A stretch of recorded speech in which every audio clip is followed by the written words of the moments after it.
નમસ્કાર વિદ્યાર્થી મિત્રો, નવયુગ શાળાના ડિજિટલ ક્લાસરૂમમાં દરેક બાળ મિત્રોનું હાર્દિક સ્વાગત છે. અત્યાર સુધી આપણે ભાગાકારના ગુણધર્મો, પૂર્ણાંક સંખ્યાઓના ભાગાકારના ગુણધર્મો આધારિત દાખલા જોતા હતા. જેમાં આપણે આજે આગળ વધીએ તો જુઓ તો દાખલો જે આપેલો છે શું કહેવા માંગે છે તો કે એક દુકાનદારને એક પેન વેચવાથી ₹1 નો નફો થાય છે. શું કીધું? એક દુકાનદારને એક પેન વેચવાથી ₹1 નો નફો થાય છે, જ્યારે તેના પેન્સિલના જૂના જથ્થામાંથી પેન્સિલ વેચતા એને 40 પૈસા પ્રતિ પેન્સિલ ખોટ જાય છે. જુઓ તો બે વસ્તુ અહીંયા ખાસ ધ્યાનમાં લેવા જેવી. એક તો પેનની વાત કરી, પેનની વાત કરી, અને એક પેન્સિલની વાત કરી. શું વાત કરી? પેન્સિલની વાત કરી. એમાં શું કહેવામાં આવ્યું? જો પેનમાં નફો જાય છે, જ્યારે પેન્સિલમાં ખોટ જાય છે. તો અહીંયા શું આપણે કરશું કે જે ખોટ જતી હોય ને એને માઈનસ લેવાની, એને ઋણ સંખ્યા લેવાની, ઋણ પૂર્ણાંક લેવાના, અને નફો થતો હોય એને ધન પૂર્ણાંક લેવાના. ખાસ આવા દાખલામાં આવું ખાસ ધ્યાન રાખવાનું કે ક્યારે માઈનસ લેવા ક્યારે પ્લસ.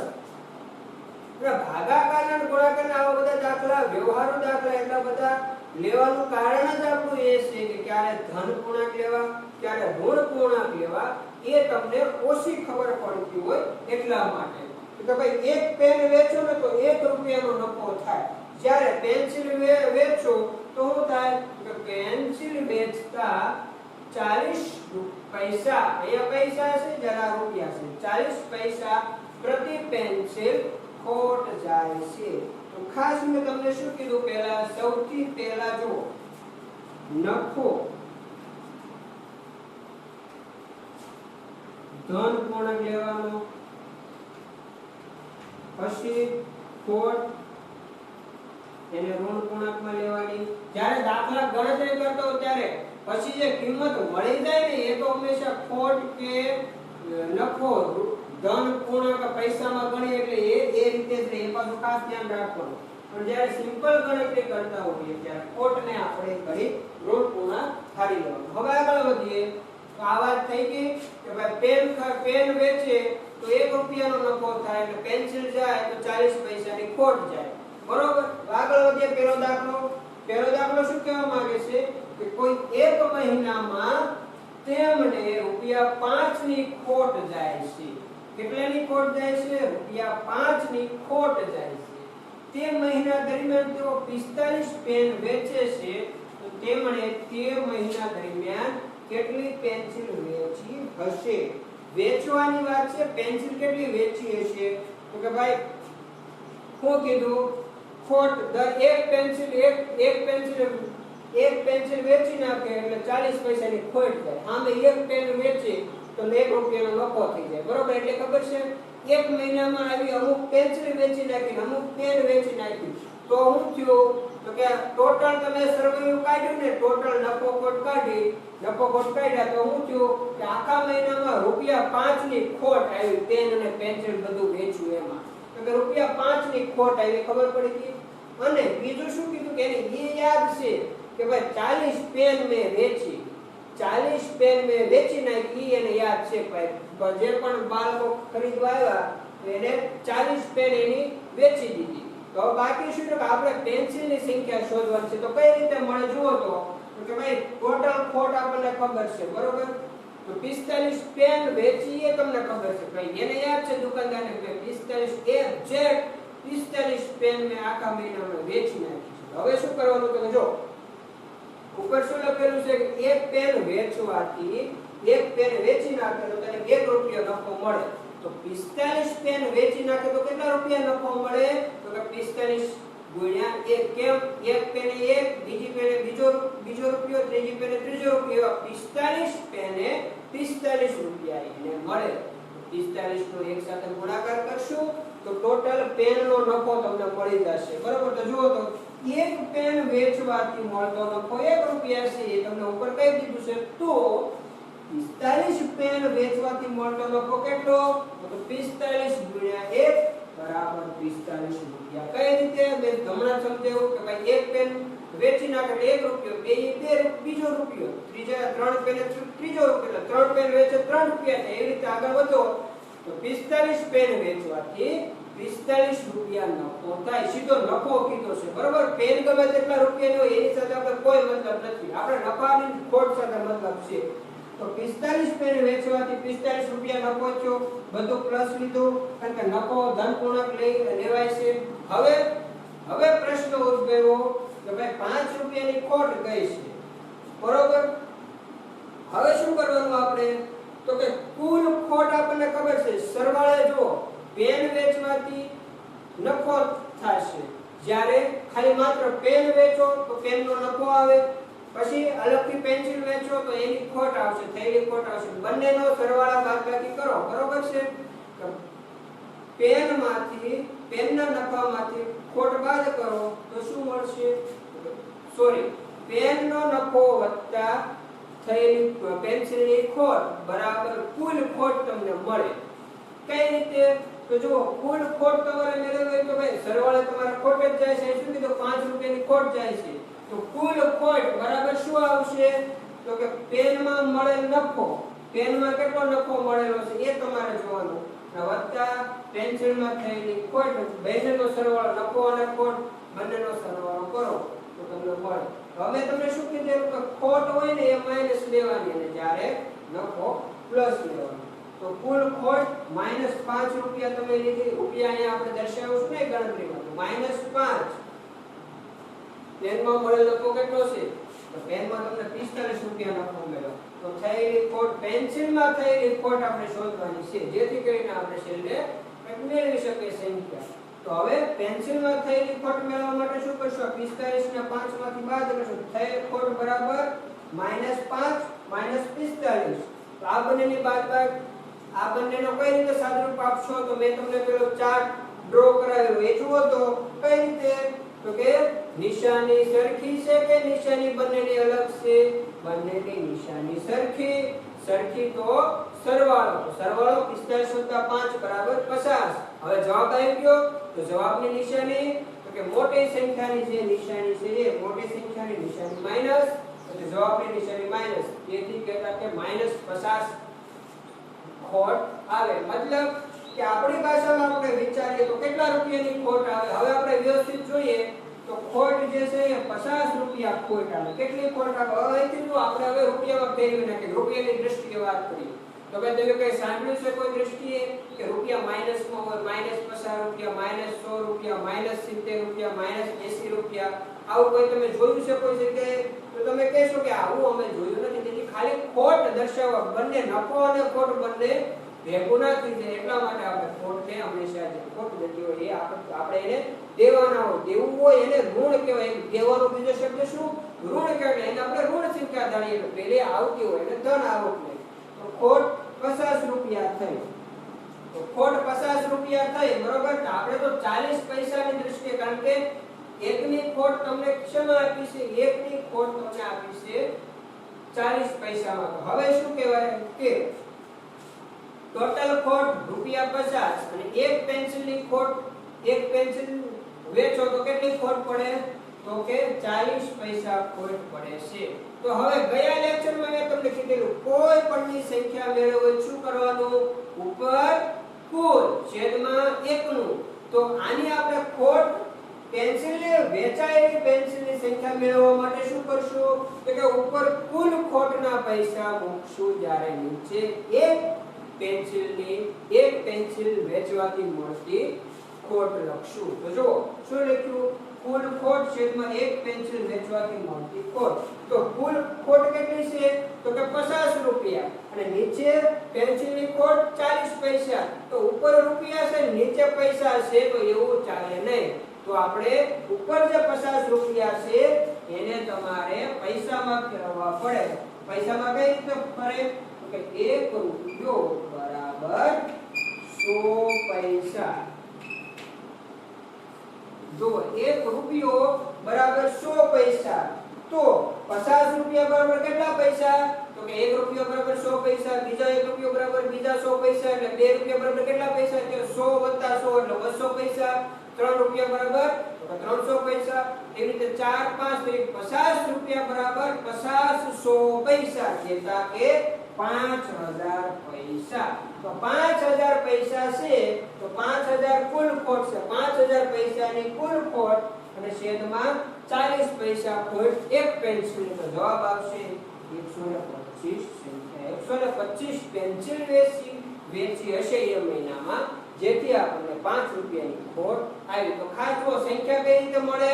સંખ્યા મેં ગયા લેક્ચરમાં સમજાવ્યું એ રીતે કુલ છેદમાં 1 નું લેવાનું. તો સંખ્યા મળે કુલ લેવાનું છે, નહીં ગમે તે 1 નું લેવાનું. સંખ્યા તો કુલ ખોટ છેદમાં કુલ પેન્સિલ વેચતા જે ખોટ પડી હોય છેદમાં 1 પેન્સિલ વેચતા ખોટ પડે તે.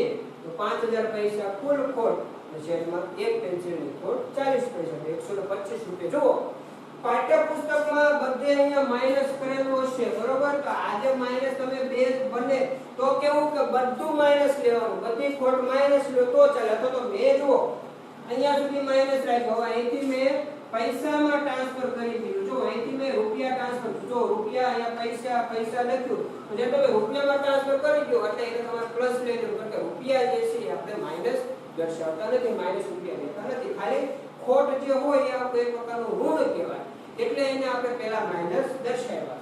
જવાબ આપણો વ્યવસ્થિત આવે. તો ખાસ દરેકને સમજાશે કઈ રીતે આપણે પેન્સિલની કિંમત મેળવી. શું કરવાનું કે એક પેન વેચવાથી 1 રૂપિયા નફો થાય છે, જ્યારે એક પેન્સિલ વેચવાથી 40 પૈસાની ખોટ જાય છે.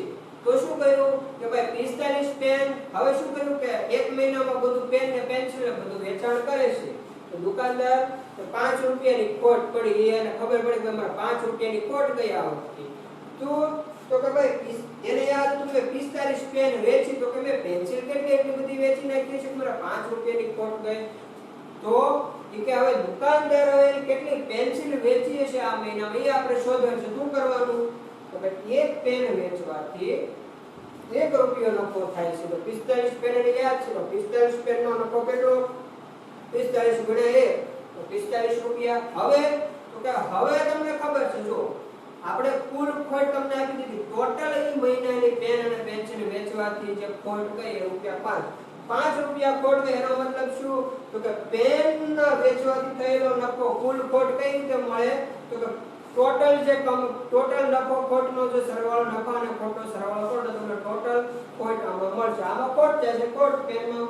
તો કઈ રીતે મળે તો કે કુલ ખોટ બરાબર પેનમાં મેળવેલ નફો. તો પેન વેચવાથી મેળવેલ નફો વત્તા પેન્સિલમાં મેળવેલ ખોટ. આપણે કુલ પેન્સિલમાં મેળવેલ ખોટ આપણે મેળવવી પડશે પહેલા.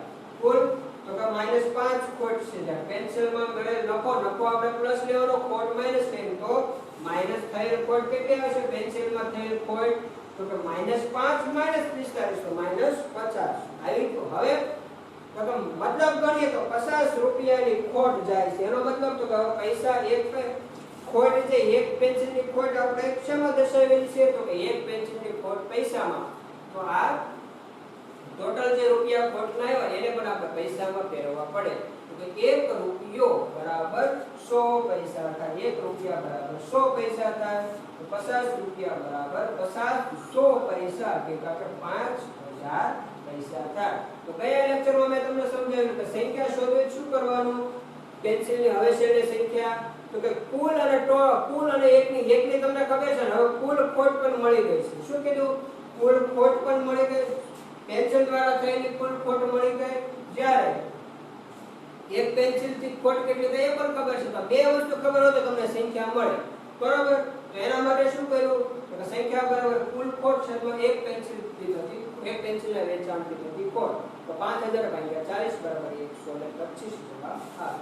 હવે બીજો દાખલો જુઓ. તો બીજો દાખલો શું કહેવા માંગે છે કે પછીના મહિનામાં તેને નફો પણ નથી થતો અને ખોટ પણ નથી જતી. જો તે 70 પેન વેચે તેને કેટલી પેન્સિલ વેચી હશે? સેમ દાખલો, ખાલી રકમમાં આંકડાઓ ફરી જાય છે. શું ફરી જાય છે? ખાલી આંકડાઓ ફરવાના છે, બીજું કઈ કરવાનું નથી. જુઓ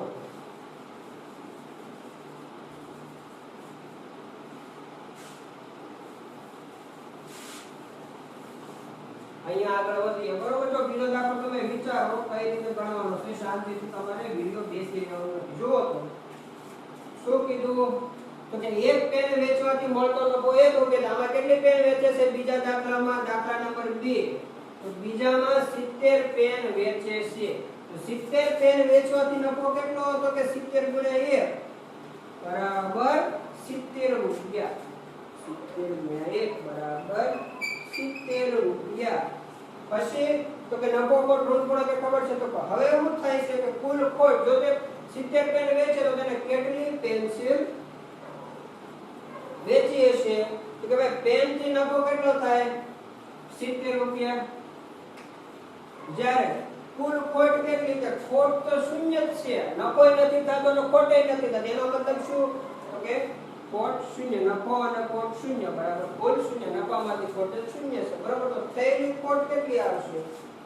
થયેલી ખોટ શૂન્ય માઈનસ 70 ખોટ બરાબર શૂન્ય માઈનસ 70 બરાબર -70 બરાબર શું?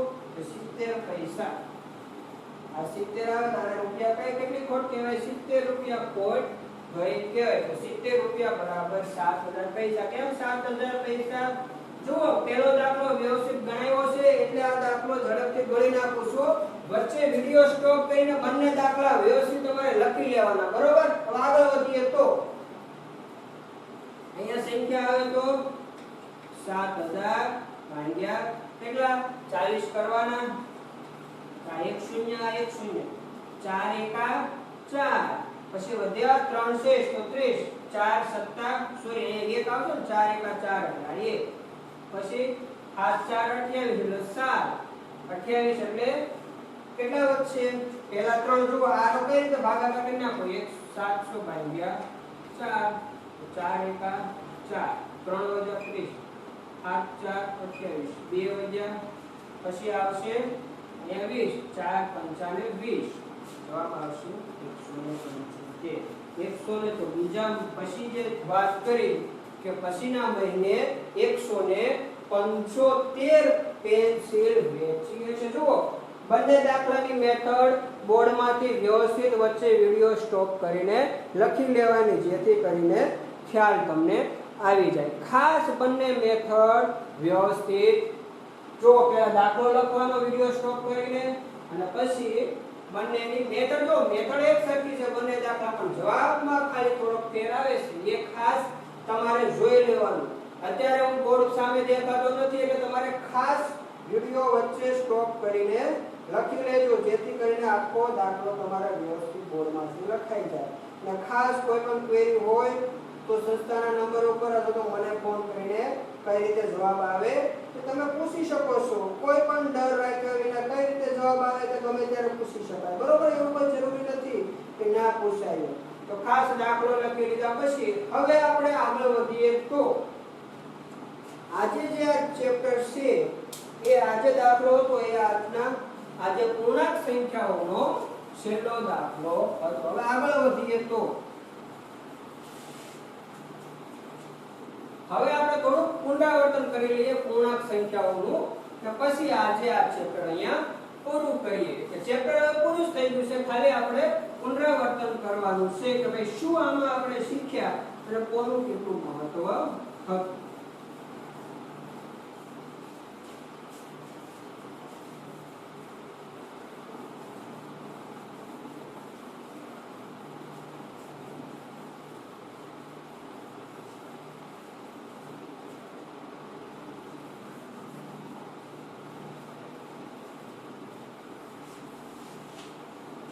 તો ખાસ પૂર્ણાંક સંખ્યાઓમાં આપણે પહેલા જે છઠ્ઠા ધોરણમાં આવી ગયેલી પૂર્ણાંક સંખ્યાઓ આપણે છઠ્ઠા ધોરણમાં ઓલરેડી થોડું એના વિશે શીખી ગયેલા. તો આપણે પૂર્ણાંક સંખ્યા વિશે આમાં પહેલી વખત માહિતી મેળવી એવું નહોતું. સૌથી પહેલા આપણે જે પણ છઠ્ઠા ધોરણમાં શીખી ગયા એનું આપણે પુનરાવર્તન કર્યું કે ભાઈ સંખ્યા રેખા ઉપર પૂર્ણાંક સંખ્યા કઈ રીતે દર્શાવે. પહેલી વસ્તુથી પૂર્ણાંક સંખ્યા કોને કહેવાય તો કે ધન પૂર્ણાંક, શૂન્ય અને ઋણ પૂર્ણાંક આ બધી જ સંખ્યાઓને સમાવતી જે સંખ્યા છે એને પૂર્ણાંક સંખ્યાઓ કહેવાય. કોને કહેવાય પૂર્ણાંક સંખ્યાઓ તો કે ઋણ પૂર્ણાંક,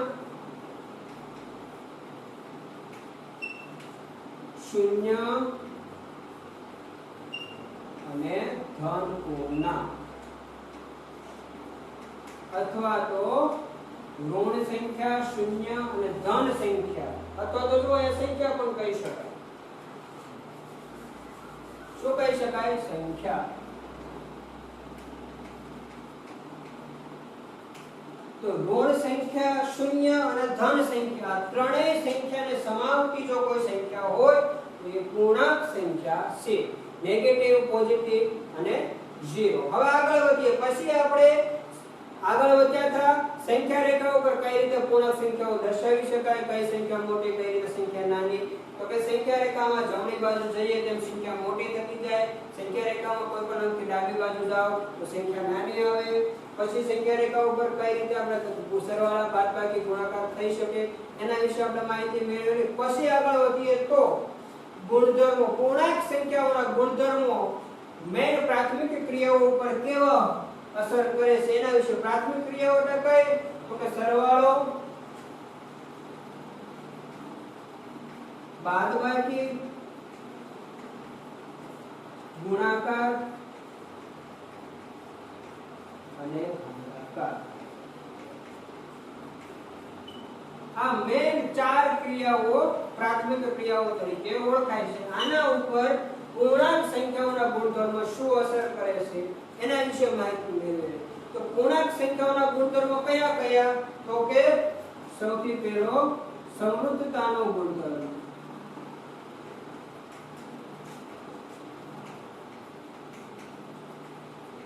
પછી ક્રમનો.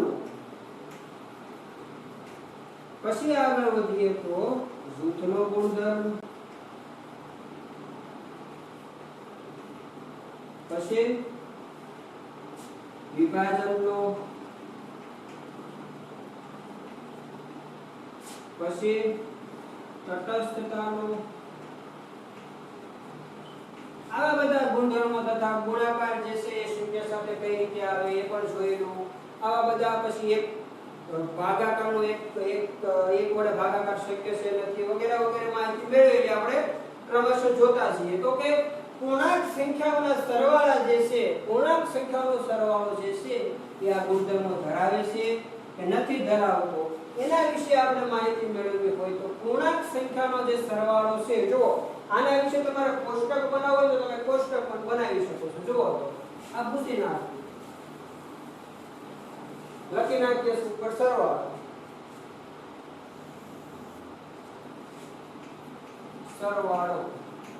સરવાળો જે છે એ નિયમ ધરાવે છે કે નથી ધરાવતા? પૂર્ણાંક સંખ્યાના સરવાળા જે છે સમૃદ્ધતાનો ગુણધર્મ ધરાવે છે.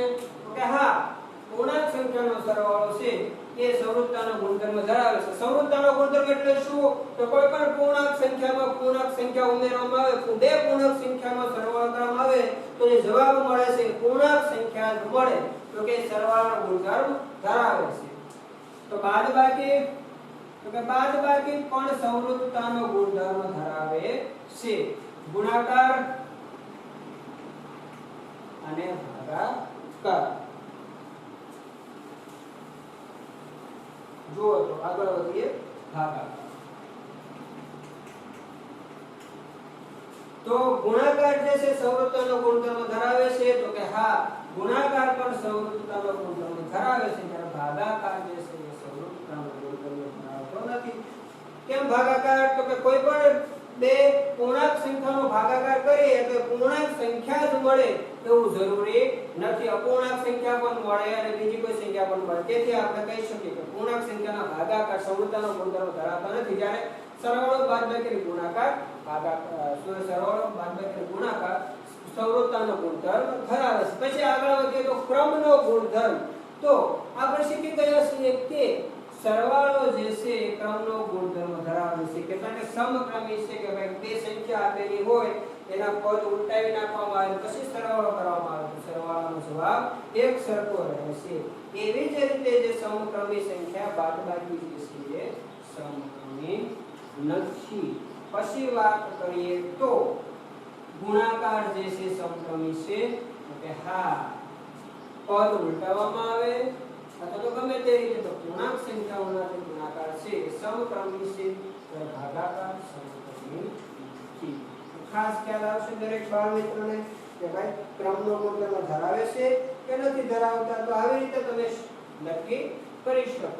જ્યારે જૂથનો ગુણધર્મ, તો કે જૂથનો ગુણધર્મ જે છે આપણે શેના વિશે, બધામાં સરવાળા વિશે જૂથનો ગુણધર્મ શીખ્યા. જ્યારે ગુણાકાર માટે જૂથનો ગુણધર્મ લાગુ કરી શકાય છે. તો આપણે ક્વિક રિવિઝન કરવાનું છે, અમુક પોઈન્ટ આપણે જોઈશું નહીં. પછી તો કે વિભાજનનો ગુણધર્મ, તો કે વિભાજનનો ગુણધર્મ પણ સરવાળા અને ગુણાકારને જ લાગુ પડે છે, જ્યારે બાદબાકી ભાગાકારને આ ગુણધર્મ લાગુ પડતો નથી. પછી આગળ વધીએ તો તટસ્થતાનો નિયમ. તટસ્થતાનો નિયમ એટલે શું?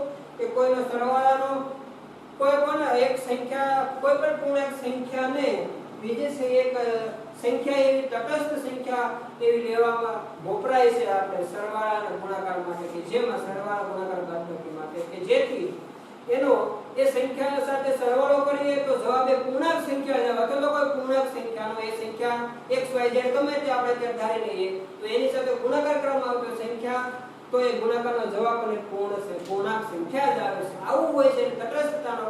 તો સરવાળા અને બાદબાકી માટે તટસ્થ સંખ્યા 1 છે, સોરી 0 છે સરવાળા અને બાદબાકી માટે.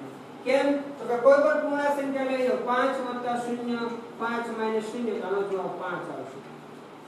કહેતા કે પૂર્ણાંક સંખ્યાઓના સરવાળા અને બાદબાકી માટે તટસ્થ સંખ્યા 0 છે. કેમ?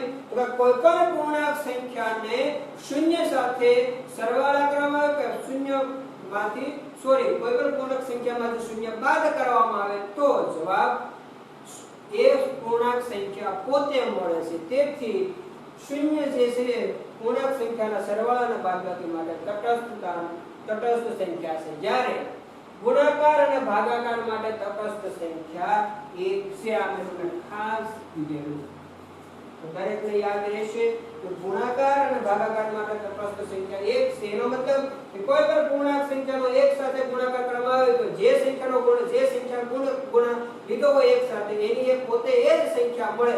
દાખલા તરીકે 4 સાથે 1 નો ગુણાકાર કરવામાં આવે તો સંખ્યા 4 મળે. 5 સાથે 1 નો ગુણાકાર 5, મતલબ એ પૂર્ણ સંખ્યા પોતે જ મળે. હવે આગળ વધીએ તો ભાગાકાર.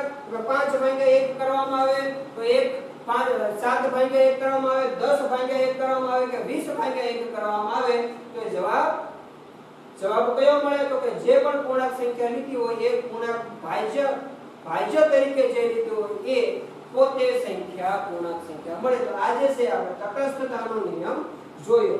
પછી એક 0 સાથેનો ગુણાકાર. તો કે 0 સાથે કોઈ પણ પૂર્ણાંક સંખ્યાનો ગુણાકાર કરવામાં આવે તો જવાબ 0 આવે છે. જ્યારે કોઈ પણ સંખ્યાને 0 વડે ભાગી શકાતી નથી, પરંતુ 0 ને બીજી કોઈ સંખ્યા વડે ભાગીએ તો જવાબ 0 આવે છે. જ્યારે 0 ને કોઈ બીજી સંખ્યા વડે ગુણીએ તો પણ જવાબ 0 આવે. તો ખાસ 0 વડે કોઈ પણ પૂર્ણ સંખ્યાને ભાગી શકાતી નથી. તો ખાસ આવી રીતે કોષ્ટક બનાવીને તમે તમારી જાતે પણ આવું લખી શકો છો. તો ખાસ દરેક બાળ મિત્રો ધ્યાન રાખે કે કઈ રીતે જવાબ આવશે, બરોબર છે? તો ખાસ દરેક બાળ મિત્રોએ આ બધું જોતું રહેવાનું છે. તો ખાસ જ્યાં પણ મેં નિશાની નથી કરી ત્યાં ચોકડી આવે છે એવું ખાસ તમારે ધ્યાન રાખવાનું. ભાઈ અહીંયા સાહેબે નિશાની નથી કરી એનો મતલબ કે ભાઈ ત્યાં એ નિયમ જળવાતો નથી. દાખલા તરીકે જૂથનો નિયમ આમાં નથી જળવાતો, વિભાજનનો નિયમ નથી જળવાતો, એવું સેમ અહીંયા પણ છે. તો ખાસ એટલું મેઈન જે છે ગુણધર્મો જોયા, સરવાળા, બાદબાકી, ભાગાકાર, ગુણાકાર માટે સંવૃત્તતાનો ગુણધર્મ, ક્રમનો ગુણધર્મ, જૂથનો ગુણધર્મ, વિભાજનનો ગુણધર્મ, 0 સાથે ગુણાકાર, ભાગાકાર, 0 સાથે સરવાળા, બાદબાકી, તટસ્થતામાં આવ્યું તથા તટસ્થતાનો ગુણધર્મ, તટસ્થતાનો નિયમ. તો સરવાળા અને બાદબાકી માટે 0 તટસ્થ સંખ્યા છે, જ્યારે ગુણાકાર અને ભાગાકાર માટે 1 તટસ્થ સંખ્યા છે. તો આટલું ખાસ યાદ રાખજો. પછી પૂર્ણાંક સંખ્યાનો ગુણાકાર કઈ રીતે થાય, જ્યારે ભાગાકાર કઈ રીતે થાય એનો આપણે નિયમો જોઈ નાખીએ. તો એમાં શું આવે કે કોઈ પણ બે ઋણ પૂર્ણાંક સંખ્યાઓનો ગુણાકાર ધન પૂર્ણાંક સંખ્યા થાય. એવી જ રીતે કોઈ પણ બે ઋણ પૂર્ણાંક સંખ્યાઓનો ભાગાકાર ધન પૂર્ણાંક સંખ્યા થાય. જ્યારે કોઈ પણ બે ઋણ પૂર્ણાંક સંખ્યાઓમાં તો એક ઋણ પૂર્ણાંક અને બે પૂર્ણાંક સંખ્યાનો ગુણાકાર કરતા હોય ત્યારે એક ઋણ પૂર્ણાંક હોય અને ધન પૂર્ણાંક હોય ત્યારે તેનો ગુણાકાર ઋણ પૂર્ણાંક મળે છે, ત્યારે ધન પૂર્ણાંક સંખ્યાનો ગુણાકાર ધન મળે છે. તમને ખબર છે. એવી જ રીતે ભાગાકારમાં તો કે ભાગાકારમાં ભાજ્ય અથવા તો ભાજક બેમાંથી કોઈ પણ એક ઋણ હોય અને એક ધન હોય તો જવાબ ઋણ પૂર્ણાંક આવે. ભાગાકાર ઋણ પૂર્ણાંક આવે છે. આવા નિયમો જોયા પછી ત્રણ કે તેથી વધુ પૂર્ણાંક સંખ્યાઓના ગુણાકારમાં નિશાની કઈ રીતે આવે તો કે એમાં શું જોવાનું, કેટલી સંખ્યા આપેલી છે. ત્રણ ઋણ સંખ્યા આપેલી હોય તો જેટલે ઋણ સંખ્યા આપેલી હોય એ સંખ્યા જોવાની કે જો એ એકી સંખ્યા હોય તો ક્રમ જે છે ત્રણ સંખ્યા આપેલી તો ત્રણ કેટલા છે તો કે એકી, તો જવાબમાં ઋણ જવાબ નિશાની આવે. જો ચાર સંખ્યા આપેલી હોય, ઋણ ચાર સંખ્યાનો ગુણાકાર લેવાનો હોય તો આ ચાર જે છે એ એકી સંખ્યા છે, તેથી જવાબ તો એકી સંખ્યામાં ક્રમ કેટલી સંખ્યા આપેલી છે જોવાની કે ત્રણ સંખ્યા આપેલી છે, ચાર સંખ્યા આપેલી છે, પાંચ સંખ્યા આપેલી છે, 6 આપેલી છે કે 7 આપેલી છે. આ રીતે આપેલું હોય તો જેટલી સંખ્યાઓ આપેલી હોય એટલો એ જે અંક છે એ એકી સંખ્યા છે કે બેકી સંખ્યા છે. એકી સંખ્યા હોય તો જવાબ ઋણ આવશે, બેકી સંખ્યા હોય તો જવાબ ધન આવશે. દાખલા તરીકે તમને કહેવામાં આવે કે 10 ઋણ પૂર્ણાંક સંખ્યાઓનો ગુણાકાર શું થાય, ધન થાય કે ઋણ થાય? તમે શું કહેશો? 10 જે છે 10 ગમે તે લઈને ઋણ પૂર્ણાંક સંખ્યા તો એનો જે ગુણાકાર છે ધન પૂર્ણાંક આવશે કે ઋણ પૂર્ણાંક? તો 10 એ બેકી સંખ્યા છે, તેથી તેનો ગુણાકાર જે છે એ ધન પૂર્ણાંક આવે. તો આવી રીતે આપણે ગુણાકાર શીખ્યા. 3 થી વધારે ઋણ પૂર્ણાંકોનો ગુણાકાર કઈ રીતે થઈ શકે, તો આવી બધી માહિતી આપણે પૂર્ણાંક સંખ્યાઓમાં શીખી ગયા છીએ. હવે આગળ એક નવા જ પ્રકરણ સાથે મળશું. ત્યાં સુધી ખાસ પહેલા તાસ પૂર્ણાંક સંખ્યાઓના 16 લેક્ચર વિડિયો લેક્ચર એક વખત ફરી હજુ ન આવડતા હોય, હજી કંઈ પેરી રહેતું હોય તો ફરી રિવિઝન કરી લેવાનો, મહાવરો રાખવાનો, જેથી કરીને બધું જ આપણને કંઠસ્થ રહે અને યાદ રહે. તો ખાસ આજે એટલે સુધી રાખીએ છીએ. જય હિન્દ, અસ્તુ.